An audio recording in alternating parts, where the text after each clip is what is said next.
Ready. Oh, it tells you you're recording up there. I didn't think Nice. I saw That's that cool. last time. That's Yeah. very, very cool. I was listening to the soundtrack when just a little bit before we were getting ready to record, and I just still have that image in my mind of sitting in the theater for the first time and seeing the music playing and Scott and Sex Bomb starting to play, and it zooms back and you're behind the couch where young Neil and Knives are sitting, and the lights are just electric above them playing, and the grunge distorted guitar and bass are playing, and I was Yes. just like, Yeah. what is this? It's a really great way to get you amped for what's to come. And I Like didn't you even, I didn't even want the credits to end because I was like, all these people are in it and the right. music is awesome. So yeah, it's just, I think it's one of the best like opening scenes to any movie. So Yeah, it's a great way to introduce all of the actors. Actually, I think it was Tarantino who suggested Edgar Wright do that. oh really? Yeah, I think I read that somewhere that because there's so many different actors in this movie, he was like, this is a good way to kind of just set the audience up for who's to come. Nice. So, I would love to see a movie where one produces and the other directs. oh yeah, That would be insane. that would be a crazy good movie. Yeah. Well, welcome everyone. I'm Isaac Sims. I'm Olivia Clement.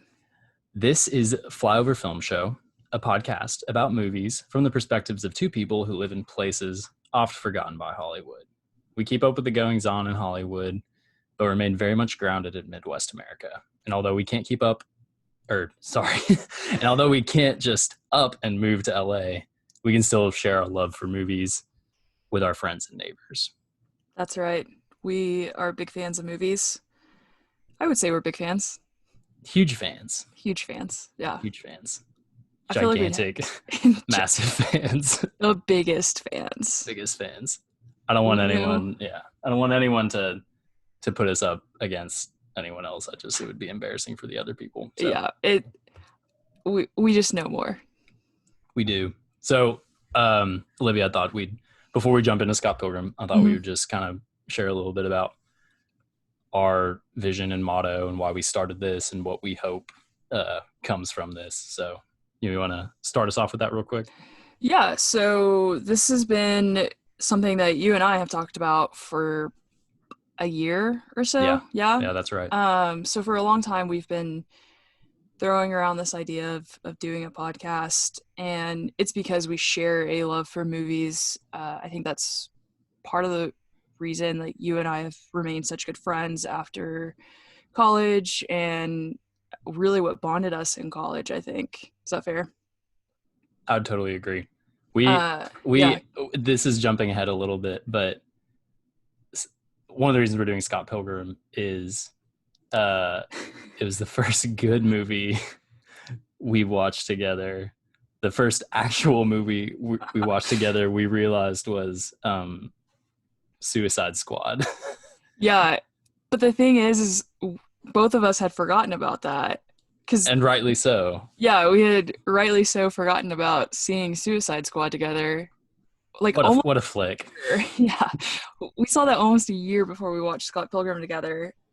I guess because we saw Suicide Squad together, we were like maybe unconsciously like maybe we shouldn't watch movies together. It is insane that I'm not even consciously. I think it was subconsciously. That movie is just completely forgettable and like, yeah, it's just, oh man, what a movie. We'll do that later. We'll talk about it later. Anyway, okay, yeah. So anyway, going back to it.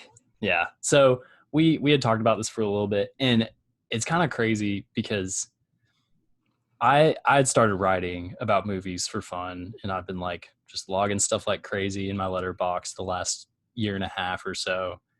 And we had been talking about doing something podcast related to movies, and we had the idea of starting a podcast from the perspective of people who live in southern states, kind of Midwestern states, but for the most part, southern states, and have that understanding and perspective and upbringing of Bible Belt culture.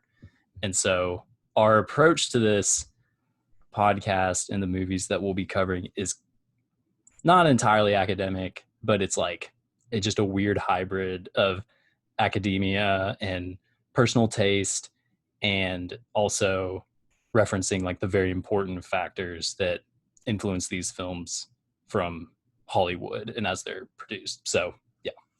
Yeah, and you and I are both, I would argue, we intellectualize a lot of things. That might be a defense mechanism. I think it's just part of who we are, and so we tend to do that with movies. And it's, for me, it's enjoyable when we have conversations about like what things represent, what things mean, all that kind of stuff, as far as movies are concerned. And yeah, I agree with you. That's kind of the heart of this, wanting to talk about it from our perspective of growing up in Bible Belt culture and kind of the Southern Midwest hybrid culture that we live in. Uh, I think more people would consider Arkansas to be the South, and depending on who you ask, may or may not consider Oklahoma to be the South, may consider it to be more Midwest. Oklahoma is in a weird spot in the country as far Mm-hmm. as geographically. So anyway, Yeah, but yeah, for sure. So we're kicking off. We decided to do Scott Pilgrim as a series uh, first, mainly mm-hmm. because we wanted to start off with momentum, and so it is a little bit of a test run, but we have put a lot of thought into structuring the schedule, and we're doing research, and we're coming up with kind of interesting things to talk about it in a unique perspective. And is also perfect because this August, in a couple months, will be the 10th anniversary of Scott Pilgrim vs. the World by Edgar Wright, which is insane to think about because I just very vividly remember seeing the movie for the first time in theaters, and we'll talk about that whenever we get to it. So, um, yeah.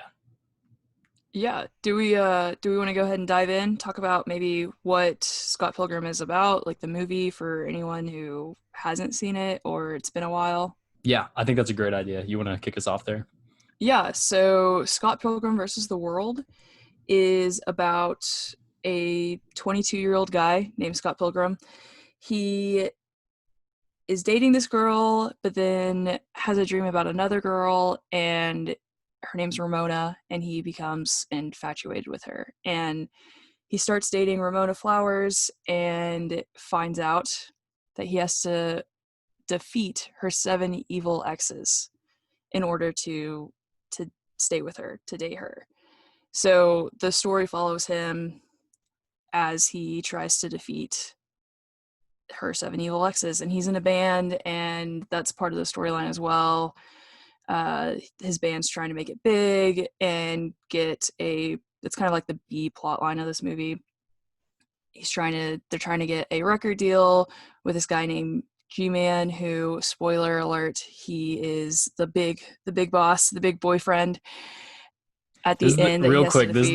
This is the only time that Jason Schwartzman is gonna play the big bad in a movie. Yeah. If it happens again, I will come back and eat my words on this podcast if we're still doing it. But it's been so funny seeing him in other movies. So yeah, Right. Yeah. Well, it's also probably the only time Michael Cera is going to play the the like protagonist, like the hero, action the action hero. hero. Yeah. So, yeah, do you have anything else to add to the summary? Yes. So that is what Yeah, add happens more. in the movie, and uh, it it's interesting because you know I saw this as a 15-year-old, and Olivia, you saw it whenever you were a 22-year-old, 2. Yeah, 22. and so you probably related a lot more to because all the characters in the movie are in their 20s, and it's geared Right. toward 20s 20-year-olds and 30-year-olds. But as a 15-year-old, I just saw like all the visual flair and all that. And it took me until probably around that time that you and I watched it, our senior year of college, it took me until that time to realize this is a story of maturity. It's a story of Mm-hmm. about coming of age, and they're really awesome moments of genuine like forgiveness and like humility, and things that don't translate well to the movie itself, from because this movie is based on a 6 series graphic Mm-hmm. novel from this guy named Brian Lee O'Malley. And just because the movie moves so fast, you can't pack in all this like actually very very touching stuff in the comics, but you get glimpses of it, which is really cool. And that's another reason why this movie is important to us and very very rewatchable beyond all the action scenes and all that. So Yeah, I agree. I think me watching it as a 22-year-old compared to, your 15-year-old self watching it, it was sort of a coming of age movie that I think had I seen it at 15, I would not have classified it as such, mhm. Yeah, it's this movie is cerebral, obviously. For those of you who haven't seen it, Olivia's description of it is accurate. It's an absurd story. This guy Scott Pilgrim is fighting these 7 evil exes, not ex-boyfriends, exes. That is very much emphasized throughout the movie. Yes, very very much. It's just kind of beaten over your head. It's absurd. It's visually presented as a comic book. There Hmm. are like text boxes on screen. There's a narrator at different points, who is Bill Hader, which we Right, didn't love Bill know Hader. until recently. Stan Bill Hader, he's a great guy. Buddy. Very. Buddy. So, but then the other thing about this movie is that it's just interesting. Hmm. There, it like the writing's interesting. Edgar Wright directing it is interesting. The setting is interesting. Um, which is it's just funny because at one point one of the evil exes, Todd Ingram, says he craps on Toronto where they are, and he said this place is a dump, and Toronto is one of the top like filming locations for Hollywood in North America. Excuse me. Yeah, And I think, so it's just interesting. There's so many different interesting aspects about this movie that we're going to cover. yeah. We don't think is boring, but the world at large might. But who cares? Who So yeah, cares? yeah, We're not doing it for them. right. We're not critiquing Citizen Kane here. We're just having a good Right. time. Yeah. So yeah, um, there are other Scott Pilgrim podcasts out there, but it's 10th anniversary. We just wanted to do this. We like this movie a lot, so we're doing it. Yeah. Don't need to justify it any more than that, really. That's right. Yeah. So, um, Olivia, let's jump into this very first episode, Let's do it. and which is entirely about the first time we watched this movie. So we're going to cover basically anything. We've talked about it and prepared for this episode a lot, but now we're gonna talk about it. I'm gonna try to expunge all these memories from 10 years ago, which is so weird. We're 25 now, and I saw this movie 10 years ago for the first time, and it makes me feel kind of old. So we're gonna jump into it. So, how old were you when you saw this movie for the first time? For the first time I saw this movie, I was 22. Okay, I was 15, like I Hmm. said. I saw it with my older brother, Micah Sims, maybe future guest. We'll have to see. He just randomly came up to me, or he came into my room. He was visiting from college. He said, "Hey, I'm going to take you to see this movie." And I was like, "What is it?" And he said, "It's called Scott Pilgrim vs. the World." I said, "I don't know what that is." And he said, "I think you'll like it. Come on." And it was awesome. So I saw it with him. You saw it with me, our friends Andrew and Emily, Hmm. and some other friends in college. Yes. in our room, our Yeah. apartment. It was at your apartment, which was right behind the science building on campus. Yep. Um, and you and most of our friends were on the futon. Andrew and I were on the beanbag chairs that you guys had. So, so yeah, it felt like, now that I'm thinking about it, like in retrospect, it kind of felt exactly like what Scott Pilgrim and company would have done while watching a I movie. feel like a lot of that, yes, and I feel like a lot of that living arrangement, I feel like they had bean bags at one point. I'm not sure. Yeah, I'm not sure, but like maybe anyway, in the comics they did. it was kind of the culmination of our college experience. We were about to graduate Yeah. and move on and grow up, so it was a pretty cool time to watch it. Yes. Yeah. So it's great. I remember that. I remember you laughing really, really hard. I laughed very hard multiple times throughout the movie. I think Andrew was more focused on my reaction to things than Mm-hmm. him actually watching the movie. Yep. I There were a couple of times where he was laughing absolutely at my reaction. Yep. So, Andrew had seen it before. I had introduced it to him at some point. I will have to go back and see if we can pin down when specifically he and I watched it together, because I know for sure that I made him watch it with me and he liked it a lot. But for that time, or your first time watching it, he had seen it 3 or 4 times at that point, and he was definitely just cracking up at you cracking up at it. yes, absolutely. Is this movie like required of you to, like, do you require your friends to watch this movie before you consider them to be lifelong friends? That's a really good question. I think what you said specifically is accurate, because as you and I know, going into our 20s, Mm-hmm. we're you, in college, you're around people all the time, and you kind Yes. of take for granted that your friendships are in such close proximity, and Down the hall down even. the hall, down the street, and across campus, and they're Mm-hmm. all there. Um, and part of growing up is like you lose that proximity, and then you lose that kind of, we're all doing our own thing but very close together.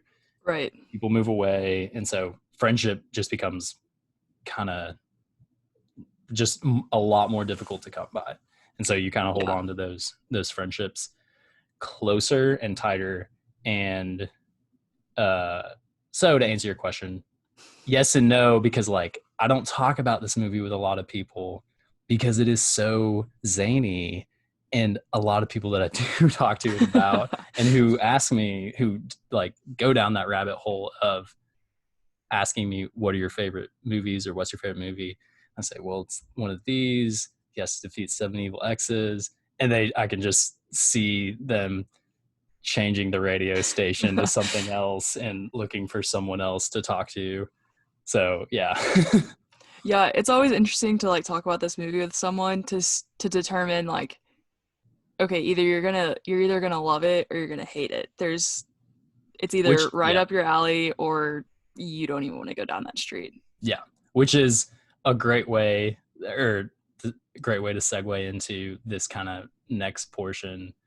Uh, your so your dad Mm-hmm. try what did your dad say about it? Because you tried to get him to watch it recently. Yeah. Well, it was, I don't remember when it was when I tried to get him to watch it. I remember one night, I was in grad school still, and so I was working on homework or something, like a paper, and I went into the kitchen to get something, and he was like, Liv, what should I watch? Because he was flipping through Netflix, and I said, well, you should watch Scott Pilgrim versus the World. It's a really funny movie. It's got Michael Cera in it, Anna Kendrick, because he loves Anna Kendrick. Oh, that's I didn't know that. Yeah, he's a big fan of Pitch Perfect. He like all of them. That's you didn't tell me that. That's blowing my mind. Oh, I can't believe we haven't talked about that. Yeah, Terry Clement I feel like loves there's so Pitch much Perfect. that, I mean, not in every way, but Pitch Perfect and Scott Pilgrim versus the World are a lot of their best qualities are inside the same section of the Venn diagram. So I don't understand Yeah. why he didn't. I don't know. That's an interesting. You should psychoanalyze that a lot further I as yeah. a master in counseling. Yeah, I'll do that. I'll do that, and then next time next time we record, we'll Okay, revisit cool. that. Just So have him on the show. yeah, I'll just bring him in here and we'll talk about it. But yeah, he turned it on. He took my suggestion and decided to watch it, and then I went back into the kitchen maybe 10, 15 minutes later because I forgotten something or for whatever reason. And he was watching something completely different. And I said, Dad, what happened to Scott Pilgrim? And he goes, nah, I didn't want to watch it. It didn't pique my interest. And I was like, okay. And so I was talking about it recently with him. And I was like, yeah, so what were your thoughts on it? And he goes, I don't know, I've never seen it. And I said, Dad, you started it and then you changed it after 10 minutes. And he goes, well, I guess it sucked then. I guess it sucked then, which Yeah. is a lot of people's, or not. Yeah, I don't know. I feel like most people who watch this movie do like it. I think Yeah. So Yeah, I think that he just didn't give it a fair chance, which is probably true of a lot of people. I think we're gonna have an entire episode dedicated to this movie. Bombed at the box office. It has pretty high ratings on Rotten Tomatoes and IMDb. It had a huge budget, lots of weird things going on behind the scenes. Hmm. It has a huge cast, so a lot of that budget probably went to paying their contracts. But this movie has a cult following, so Yes, it's yeah. not there. Like, it works very well, but it didn't succeed. Um, so I think the main reason people don't like this movie is because primarily I think it's whether or not you can suspend your disbelief and Hmm. just, oh, okay, that's the kind of movie this is. It's the kind of movie where you're gonna transition really quickly. You don't stop moving. Um, People like, it doesn't really breathe very well, which is, I think, one of its flaws. But it's very fast paced. The characters kind of have unrealistic expectations. Unrealistic things happen, like Ramona jumping through the air and pulling Scott with her, like they're Yes. in space towards this door Through the floating in the middle of subspace highway. exactly. So there's like all that stuff in there. If you can't do that, if you can't just hang up all those premonitions and enjoy the movie and enjoy this insane world, which is exactly what I needed to do as a 15-year-old because my life was so mundane growing up in Little Rock, Arkansas. And it was great, but it was just very boring. And I have an active imagination and wanted to just experience things and, like, just, I was just hungry for creativity, and this movie was like acid for that desire, so to speak. Never done acid. Yeah, well, and think about, I mean, Little Rock 10 years ago is very, very much different than what it is today. And not that I think that people outside of Arkansas are like, yeah, I want to go to Little Rock. But it's very much different. I feel like a lot of things have been added to Little Rock to make it more, I guess, attractive. The same could be said about Oklahoma City. I mean, Sure. lots of things have changed in Oklahoma City over the past 10 years Mm-hmm. to make it more attractive. Yeah. So, And yeah, both cities have a lot of great things about it. But we were just about to launch into a couple testimonies from people that mhm. we know. And so I'll start with, we technically started already with your dad's gripping Good old Terry. review of Yeah. of the movie. If I didn't watch it, it probably sucked. But these next four reviews are not of the similar sentiment. So my older brother, I recently asked him and told him we were doing this. I said, could you send me a couple sentences? And he sent me this. Scott Pilgrim vs. the World was a magical movie-going experience and perhaps the first film that resonated with me as a coming-of-age story in the digital world. A couple things. That digital world aspect is so true because they're this movie's influenced by video games, comic books, like I Mhm. said, it's action movies. There's all these subtle tropes, good cop, bad cop stuff that's put in there. And my brother was 20. This was 2015. He was 10. oh yeah. So he was engaged and about to be married. So he was Okay. 22. 2. He was 22. He's 7.5 years older than me. So he was 22 when he saw this. So this was pertinent to him in the same way that it was pertinent to you Mhm. when you and I watched this Yeah. together. He said, "I'm a sucker for frenetically paced movies, and this was no disappointment. Not only in action sequences, but in the onslaught of surprise animation, quippy dialogue, and impeccably timed jokes that barely allowed you time to laugh before peeling out toward the next." Michael Cera played the everyman that most musicians and video game nerds could identify with, but cast in the epic tones of the hero's journey, quote unquote. The film has held up admirably a decade later on rewatch and will likely be cemented as a post-pop period piece. He's such a good writer. I'm so jealous. It's very well worded. Alliterating right at the end. Hate him for it. Yeah. So yeah, it's cool. It's cool seeing that transition for him and thinking about it from his perspective, because he was about to get married, and I was just like, there's these fight scenes going on, and this guy's two-timing with his girlfriend, which I've never known anyone to do, because I'm 15 years old and homeschooled. And homeschooled. Very, very important factor. I feel like that one, for people who don't know either of us, I feel like that one piece of information will let people that's a peek into my life. Very much so. So yeah. Yeah. I was not homeschooled. I went to public school. Yeah. You knew what was up. Well, my mom did not want to deal with Thomas and me, my brother, for all hours of the day. I That think makes sense. that was mostly it. So It's probably best for y'all's relationship, I guess. yeah, I think so. I think that it was good for our whole family dynamics. So Another one of our friends, Travis, watched this movie. You wanna kind of read what he said? yeah, Travis watched it in high school.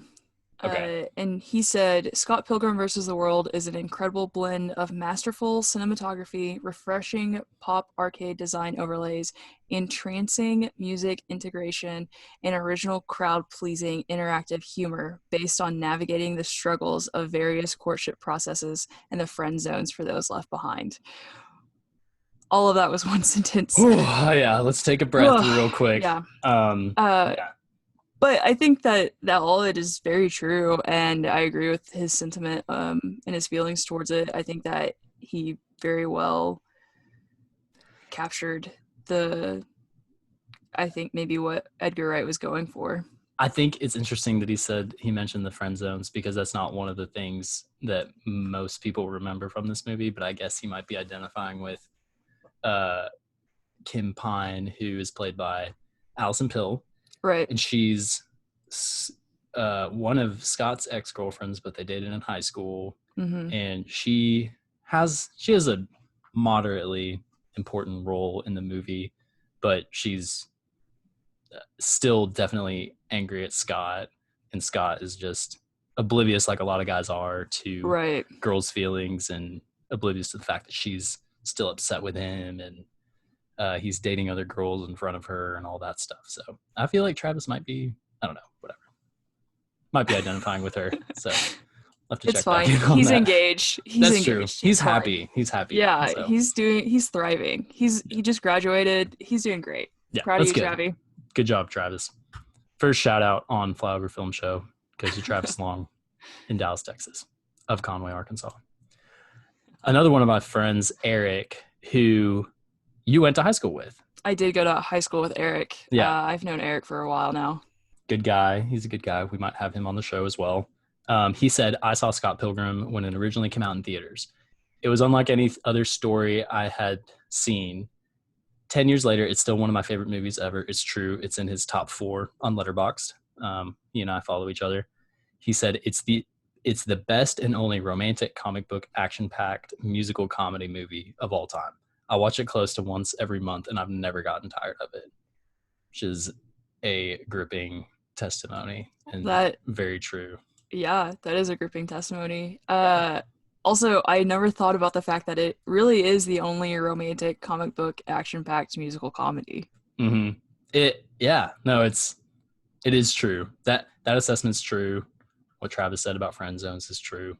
Um, Andrew, my best friend, said what was so fun about watching Scott Pilgrim the first time was the very unexpected jokes and physical humor, which is true, and that's one of the things that we will talk about on this show. Is there's so many like Charlie Chaplin-esque Mm-hmm. physical comedy. Like Edgar Wright gets that. He Mm-hmm. gets how to direct his actors. You see it in Hot Fuzz and Shaun of the Dead and The World's End and some of his other movies. He knows how to direct actors to get this like a quick turn of the head or a quick like stopping in their tracks or something like that. And Mm-hmm. Scott jumping out of the window to avoid his high school girlfriend, which is like by far the funniest part of the movie. He gets that. And so Andrew's spot on because so many funny things are said, but more importantly, so many funny things just happen organically. So um, he said he said it's a comedy that doesn't take itself too seriously and it doesn't devolve into stupid humor like other movies that we enjoy, but also it it does take itself seriously, which is refreshing. So yeah. Yeah. Um, well, I think this is a good time to jump into our first time reactions. So you wanna hit that first, Olivia? Yeah, I'll go first. So when I watched this movie, like we've talked about before, I was 22. We were a couple days away from graduating from college. So this it was about to start a transitional phase in my life. And as I watched the movie, some of the very first thing that stuck out to me was the opening credits scene, which is what we talked about kind of at the beginning. And it kind of opens with a band playing, Scott and his band playing, and Knives and Young Neil are sitting on the couch, and you see the room, and you start to like kind of zoom out of the room, and the So walls are cool. stretching out. Yeah, and then it transitions into the cast. And at this point, it was 2017. Pretty much everyone in this cast has gone on to do Mm-hmm. great things and things that like I love. And so I think the entire time someone's like every time someone's name popped up, I was like, this person's in this movie, And this person, and this person, he's in which this. which is not an experience that I had because, like I said, you knew all these people. Pitch Perfect hadn't happened whenever Right. Scott Pilgrim came out, and so I was just like, okay, there's a lot of people in it. Let's keep watching. And I think I recognize. Did I? I think it was before Captain America too. I th- I think it was right before Captain America. So I was like, I'd seen Chris Evans as Human Torch, but not yeah, like right. in Michael Cera in Arrested Development, and that was it. I think so. Right, because Parks and Rec hadn't happened, so Mm-hmm. Aubrey Plaza wasn't really doing anything, like wasn't as famous at that point. Brie Larson wasn't really on anyone's radar as Mm-hmm. far as like 15-year-old people are concerned, teenagers are concerned. Yeah. Um, so I probably would have recognized Alison Pill because she was in this movie called Confessions of a Teenage Drama Queen, which had Lindsay Lohan and Megan Fox in it. Nice. But yeah, anyway, so I was just like, holy crap, all these people are in this movie. That's incredible. This is going to be a great movie. Mm-hmm. And then it was also, I think, the first movie at the time that I remember having kind of that comic book feel to it. Much in the same vein as like Spider-Man Into the Spider-Verse. It had the text boxes, which I had noticed, and it had the like words, any sort of like onomatopoeia going Mm-hmm. on. And then it would do the like another thing I noticed the first time I watched it was the comic book flashbacks, Mm-hmm. and because I Which think were I knew taken right from the right Scott Pilgrim comics, which is cool. right, and I think I knew that it was based on a comic book series or graphic novel series before, but I didn't realize like how similar it was to the actual graphic novel Mm-hmm. until I read the graphic novels not that long ago. Yeah.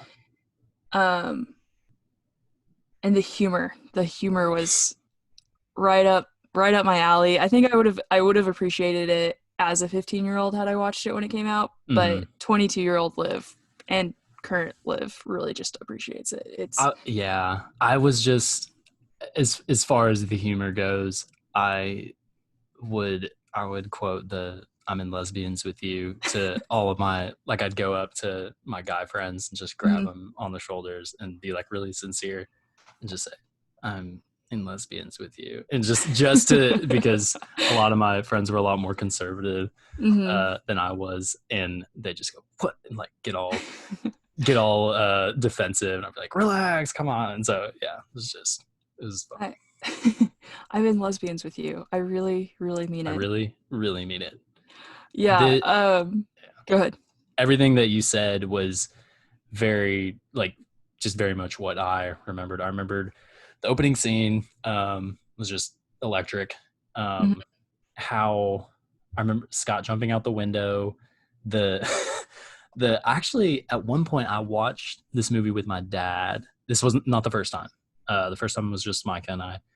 But at one point I watched the movie with my dad, and he died laughing at the only times that he laughed hysterically was when Aubrey Plaza's character, who hates Scott, is giving Right. him coffee, and she's dropping the F bomb, and they keep bleeping it out, but they're doing it in a really funny way, like this like kind of Yeah. glitching computer noise And there's a uh black box that that covers goes over her her mouth every mouth. time she says it. So funny. And he goes, how are you doing that with your mouth? And it's one of the few, there are some meta jokes, but I think that is the most predominant joke. Yes. Yeah. So That it was like that scene was created just for Aubrey Plaza. mhm. Um it was perfect. It was she just nailed it. It was great. And then later Brie Larson's character does it as well Yeah. to Plaza's character, which was really Yeah. good.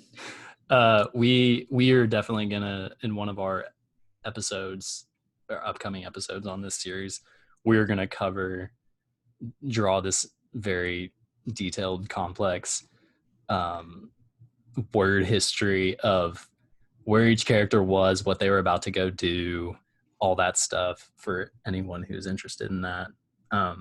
Some other first time details for me that were big.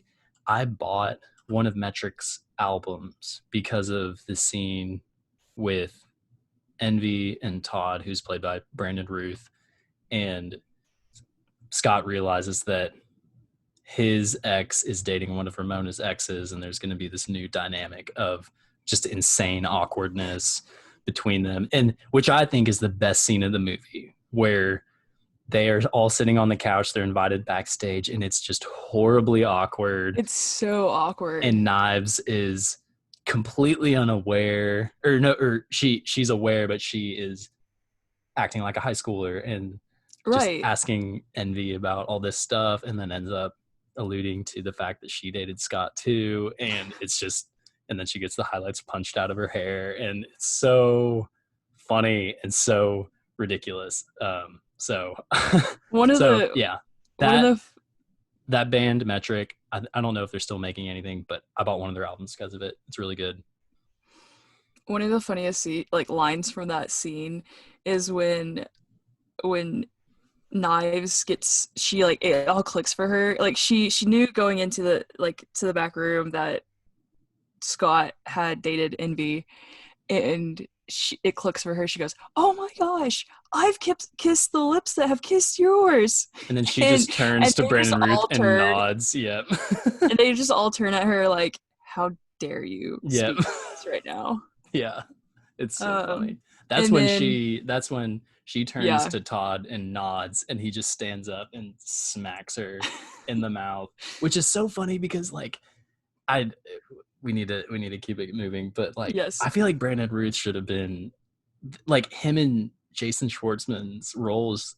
I think they should have been switched because he is like so bad. Like he's such a bad dude. He's like the worst ex. Like he hits a girl, and that's And he doesn't care. yeah. He And has he does. no He's like, like I don't care. I'm a rock star, and it's I'm so I'm like not afraid to hit a girl. he's so good in that movie. Yeah. Golly, yeah, he's so good. Um, for me, the real world fantasy aspect was funny. I kind of like wish that my entire life was like. I just wish there were quippy things happening, and that this movie, my life was edited like this movie, so it would be a lot more entertaining. That's for sure. Yeah, the fantasy, like the whole plot line was really just ridiculous, but it was so good. Mm-hmm. It was really funny, and it was a good kind of like, at least for me, and I feel like maybe this is also the case for you. It was a good escape of like from what was going on. Mm-hmm. An Yeah. escape from the pressures of, okay, graduation's coming up, life is about to change, but this, I'm just gonna kind of suspend all of that concern so Yep. I can watch this movie. And it was a good It's form of like chicken noodle escapism. soup. That's like one of my favorite ways to describe movies. Like if it's chicken noodle soup, then it's just you can just have it no matter what Hmm. you're feeling, especially if you're feeling kind of down. It's such a great Hmm. movie to watch. So Yeah, yeah, I agree. yeah. um and we've talked about this before, um but the pace of the movie was really quick too. Mm-hmm. Yeah. Pace is great. Yeah. Olivia, it's been awesome talking to you about our first time watching Scott Pilgrim vs. the World. Thanks for tuning in. So yeah, I really enjoyed it. It's been really good. I've had a good time. What are we going to talk about next week? Next week we're going Or to talk about, whenever the next one comes. Who knows when it'll come.